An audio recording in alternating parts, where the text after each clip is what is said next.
Bonjour messieurs, dames, voilà, je reprends un petit peu mes vidéos. Aujourd'hui, je vais parler en quelque sorte de tout ce qui est esprit de la nature, comme d'habitude. Donc, c'est une vérité absolue aujourd'hui. Donc, il n'y a pas de doute dans ce sens-là, il n'y a aucun doute dans cette thèse. Voilà que, en général, tout ce qui est naturel, tout ce qui est naturel, par exemple, les roches se constituent par des petites molécules, par des grains et puis par des formes de grandes molécules et par des corps, pour constituer ensuite les montagnes.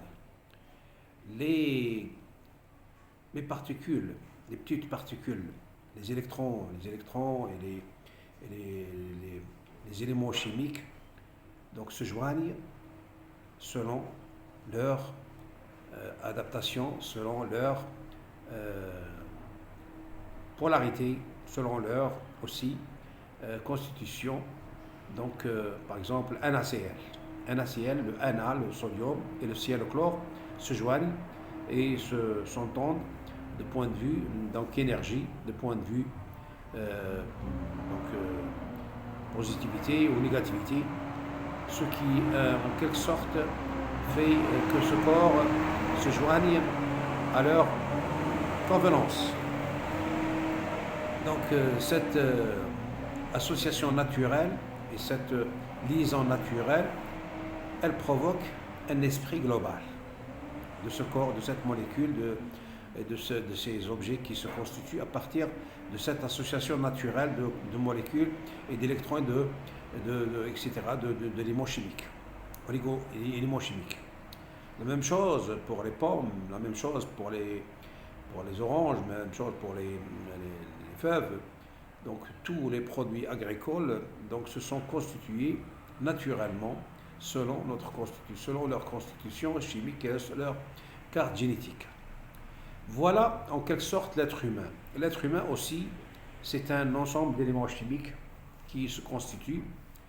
Et donc mon corps, il possède des silicium, magnésium, potassium, carbone, calcium, donc le fer aussi. Donc ces des produits-là se sont associés par la nature, que je consomme naturellement chaque jour via les aliments que je me nourris avec et qui constitue mon corps. Il constitue mon corps global, Donc mon corps, il possède une âme tout à fait naturelle. Et chaque organe possède, donc, qui possède des molécules, qui sont constituées de molécules, le cœur, le foie, les reins, etc. Donc tous ces produits-là, tous ces organes-là, se sont constitués de molécules naturelles, association, liaison naturelle. Donc ils provoquent et peuvent générer un esprit de chaque élément, de chaque corps, de chaque organe. Chaque organe possède son propre âme, son propre esprit. Il est intelligent. On peut communiquer donc avec ces organes. Comment communiquer? L'âme globale qui habite dans mon corps peut communiquer avec les sous-âmes, les sous-esprits, les petits esprits des petits organes qui me constituent. Je peux communiquer avec le cœur pour adapter ses battements, pour régler ses battements, pour réguler ses battements et pour éviter en quelque sorte les infras ou bien les AVC. Voilà. Comme ça, il faut communiquer avec le foie, communiquer avec les reins, par l'esprit. Donc, on peut communiquer, on peut réajuster le fonctionnement de chaque organe par la concentration et par la communication intuitive de notre âme globale sur ces organes qui possèdent leur propre organe. Ils sont intelligents, on peut communiquer directement.